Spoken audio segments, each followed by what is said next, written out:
And Canada's broken because we're stupid. What? Okay. Canada's broken because we're stupid. I think it is extraordinary that Mark Carney has become the Prime Minister of Canada. He did a terrible job in Britain. Okay, the King of England, Charles, King Charles is our executive. Now, King Charles, to kind of exercise his executive power, has a committee that our Constitution establishes to advise His Majesty's government in Canada, the Privy Council office. Has anyone watching this even heard of the Privy Council office? If you were to ask me who the most powerful person in Canada is, I wouldn't say the Prime Minister, and I wouldn't say the Governor General and Council. I would answer and say, I think personally, the most powerful person in Canada is the Clerk of the Privy Council office, because it's the Privy Council office that runs the Executive of Canada. Oh, yeah. Gang, what's up? Aaron, Canadian Looney. Most people don't know who the Privy Council clerk is. I didn't. Let's take a look. He's in committee today. He's in the hot seat. Let's get into this. Michael Cooper, Michael Barrett, John Brassard. Nail this guy. They've got no respect for the government. It would seem like you won't have any respect for the Privy Council clerk after you see this guy. Is he really the most powerful person in Canada? Hey, that's something everyone can enjoy. Cooper for 5 minutes. Go ahead, please. Mr. Sabia, I want to make sure I understood your answer to a question posed by Mr. Majumder, in which you, as I understood you said that the ethical standards that apply within the Government of Canada, and specifically to this Prime Minister, are more robust than those standards that apply in the case of the institutional investment world. Did I get that right? I would say they're as good or better.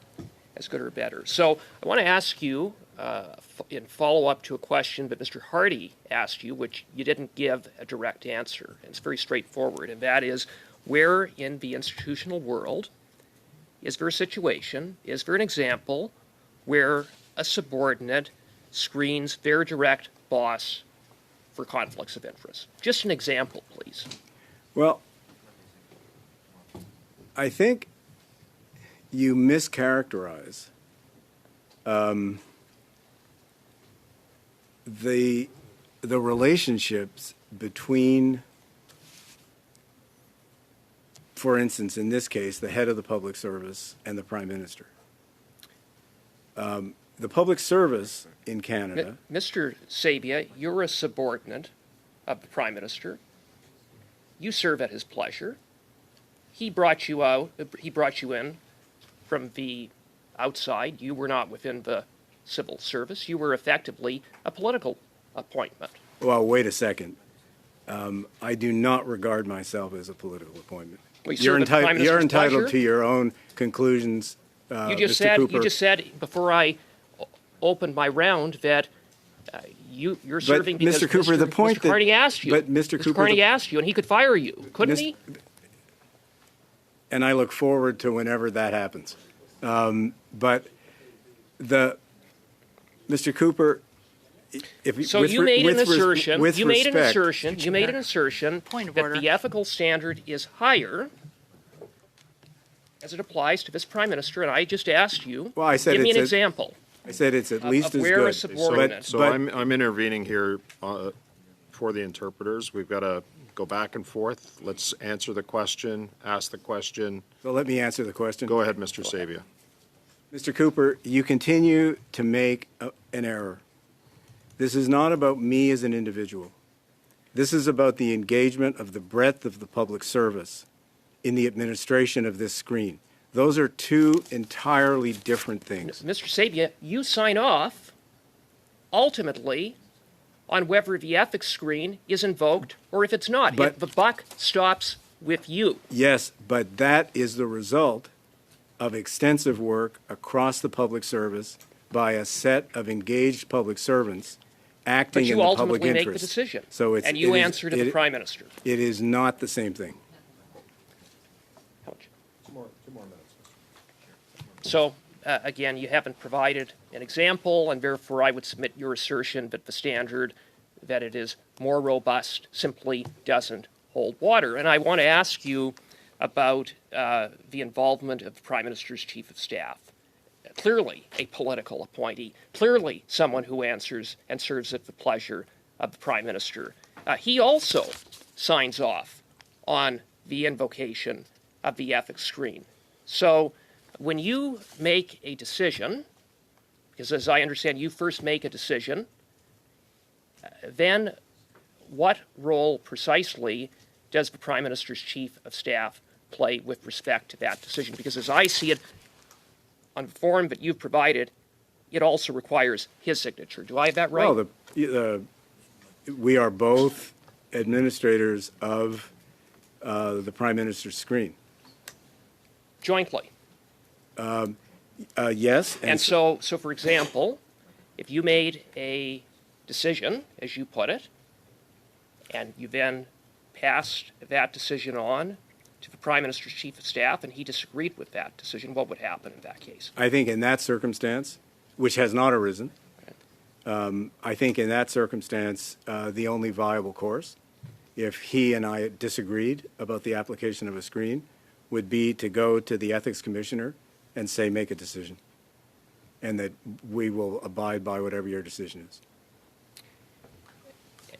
And that hasn't happened, as you said. That has not occurred. But that's not part of the process. That's just something that you would do as a matter of practice, so you say. That would be the logical way to handle a situation of that kind, to go to an officer of Parliament and to say, we disagree, you make a decision, and we'll abide by it. But otherwise, there would be no involvement of the Ethics Commissioner.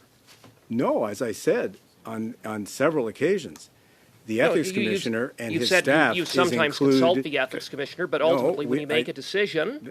Hey, I'm going to have to finish it there. Oh, yeah. Go ahead, Mr. Barrett, please. On what date did the ethics screen for the Prime Minister come into force? Mr.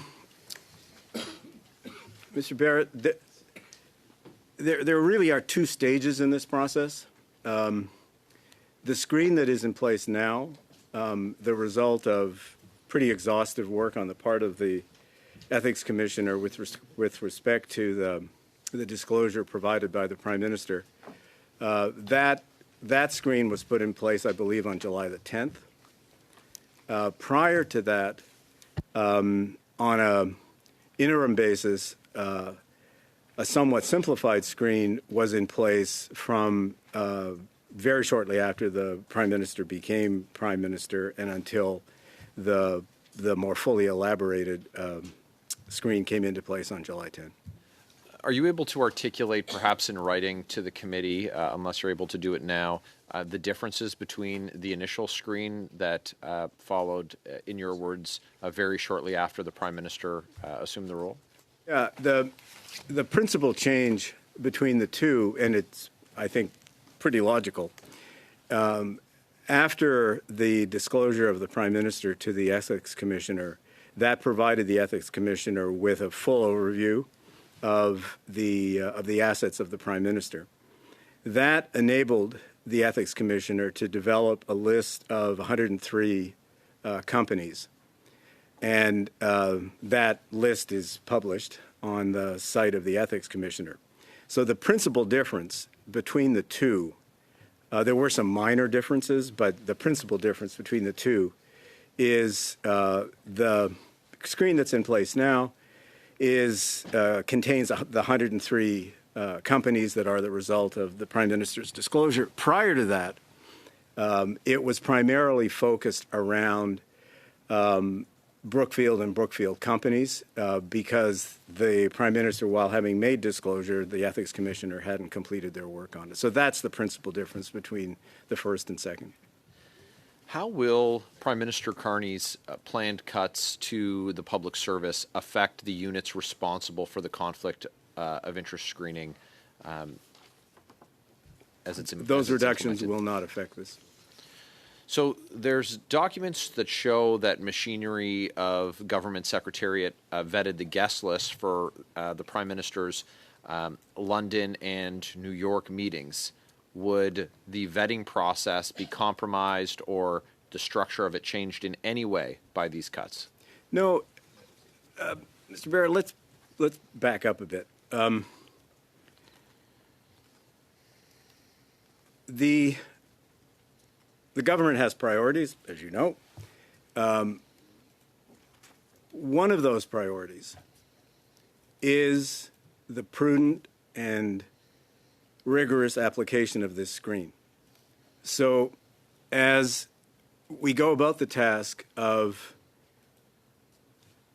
continuing to right-size the public service for the future, clearly one of our jobs, one of our responsibilities is to ensure that those priorities of the government are always able to be implemented. This being one of those priorities, we will ensure that the workforce, that the people who are responsible for the operation of the screen, et cetera, that they continue to be able to discharge their responsibilities fully. So, in a word, any reductions As to you'll machinery, find, it's hard for me to give you a word. but any reductions to machinery of government or the team that is currently being used to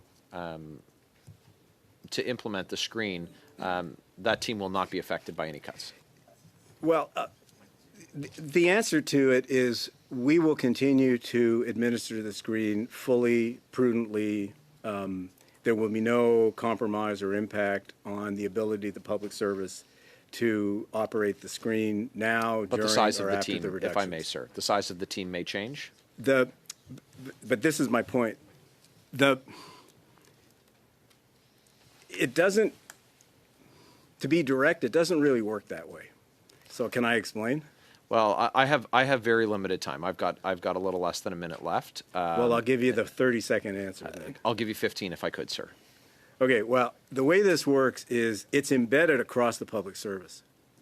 It's embedded in the principal departments where there is responsibility for the sectors in which the screen is most likely to be applied. So that involves a highly decentralized system, which, yes, at the end of the day is overseen by the Privy Council office and at the end of the day by myself. But it's a mistake to think that there's just a small dedicated group of people working on this. This is something like other priorities of the government that reach into departments. You sold your Brookfield, your controlled assets, shares in Brookfield to avoid conflicts.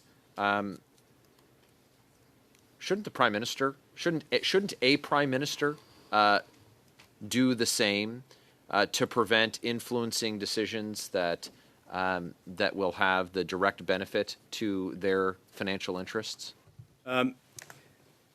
Well, I think you partially correctly and partially incorrectly characterize my thinking around my decision to dispose of my my investment in Brookfield. First off, as a matter of record, my assets have been in blind trust pretty much since 2009 when I started working at La Caisse de dépôt et placement du Québec for good and reasonable Mr. reasons. Savia, we may have to get back to this. I have to give other equal I'll come time. I have to give equal time to each member of the committee. Sorry, Mr. Barrett, Mr. Makes you Savia. feel And I've been keeping notes of some of your testimony throughout the course of these 2 hours. One of the comments that you make is that you work within how the current legislation functions. And herein lies the problem, sir, and that is, as it relates to the general application rule, the Conflict of Interest Act is so open to that you can actually drive a truck through it in terms of that general application rule, because you gave examples about how a policy decision is made on the part of the country, and then there are very specific layers that happen as a result of that. The problem is that, you know, we're in a situation right now where some of the witnesses that have come before us have said we've never had a prime minister as conflicted as this, and here's the problem. The problem is that on some of these major policy announcements, Mr. Theriault referred to artificial intelligence, modular homes, heat pumps, small nuclear modular reactors, and, for example, the lumber business. There is, within the Prime Minister's portfolio that's being held, as we all know, in a blind trust, deferred stock units, options, and bonus incentives related to that, not notwithstanding the fact that there are stocks within there. And I know you said you're making a serious effort, and the difficulty in that is under the transition fund, there are many, many entities related to that.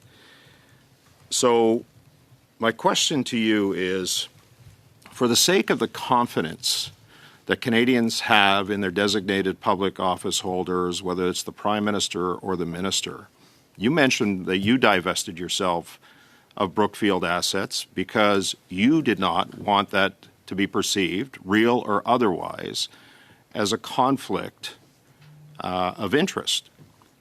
Do you not believe, sir, that when a person runs for Prime Minister and is that conflicted, should they not divest themselves of all of the assets to ensure that we can have public confidence, restore public confidence, that the person who is holding the highest office in the land is not benefiting from decisions that are being made, whether they're on a general basis, given the policy announcements that have been made, and when you layer it down to the specifics, there is the potential for profit to be made. Do you not believe, sir, that complete divestment is the answer in this case? And I understand there's tax implications, but we're talking about the confidence that Canadians have in the office holder in the highest office of the land. Do you not believe divestment should be the option? Honestly, Mr. President,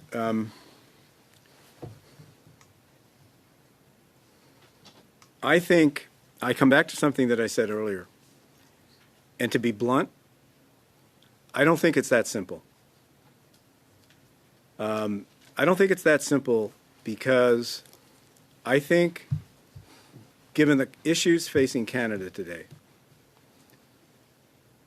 this is a time when Canada needs to be able, and it's not just the Prime Minister I'm talking about, I'm thinking about ministers, I'm thinking about other senior people coming into government, where we need access to the best talent that this country can provide.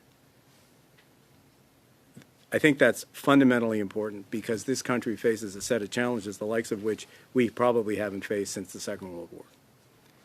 That, I think, requires careful judgment about striking a balance between, on the one hand, the very legitimate point you make with respect to confidence and accountability and transparency, which is what the screen is all about, and why we are being so diligent and so careful about that screen, because I endorse 100% the importance of those principles in the eyes of Canadians. On the other hand, we also have to be able to get the best talent that we can because Canada needs it. And therefore, I would urge you, it's your decision. You folks got elected. I didn't get elected. It's for you to decide what that legislation should be. My job, as I've said, is I run the system that exists today. Your job is to say what should it be, and is the current system adequate? I would just urge you, in thinking that question through, to not create a set of barriers that make it impossible for talented people to come to the aid of the country at a time when we need access to the best talent that we can possibly have. And I can assure you, Mr. President, because I live it, that attracting people into the government of Canada today is not easy. There are many barriers, be it compensation barriers, be it post-employment guidelines, be it X, Y, Z. It is not easy. Now, we work within those rules because those rules are important and we do the best we can. But having access to the best talent that this country has to offer, that seems to me to be, I'll put it this way, an extremely important priority because we got to get this country going and moving forward.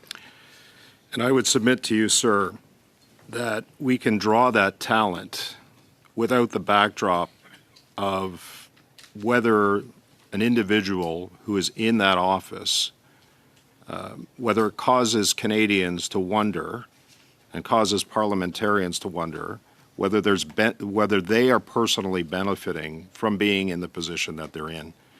And that goes, Mr. President, to the rigor with which we run this system. And I can assure you, I mean, if I've done anything the rigor, Mr. Sabia, comes with complete divestment. It's the only way to deal with this. And I don't want to argue with you this point, but Canadians have to have confidence in the person who is running this country, that they're not benefiting from it. And if for the reason you say, for the virtuous reason that a person makes to want to run as a designated public officer or the Prime Minister, then that should be part of the backdrop of the decision-making process they make in deciding to run and come back, as you say, to save this country. That should be the number one consideration, in my view, in that decision that they make to come back. That they come back for a virtuous reason, not to profit and not to benefit. And we have to, we as a committee are charged, and I agree with you on this, and we've heard from lots of witnesses who've talked about this loophole within the Act that needs to be challenged and changed. And we are going to have a decision to make. But again, we're not trying to do this for any one individual. We have to do this in order to protect the integrity of the office of the Prime Minister and to ensure Canadians that decisions aren't being made in the best interest of any individual, that it's being made in the best interest of the country. Well, so Mr. I want to President, thank you. What I would say is I think we both share the view and we share the goal of protecting the integrity of the country and continuing to reinforce the confidence that Canadians have in the institution of the Government of Canada. I don't think there's any disagreement between me or you or other members of the committee that's very important. And the only way to do that is to change this massive loophole within the law as it relates to the general application rule. So, Oh, yeah. Is that guy really the most powerful person in Canada? Oh my goodness. My name's Aaron. This is Canadian Looney. Like, share, subscribe, get notified. We do live shows. We cover committees like this. We watch all the frontline politics. Like, share, subscribe. Catch you in the next video. Thank you for watching this one, gang.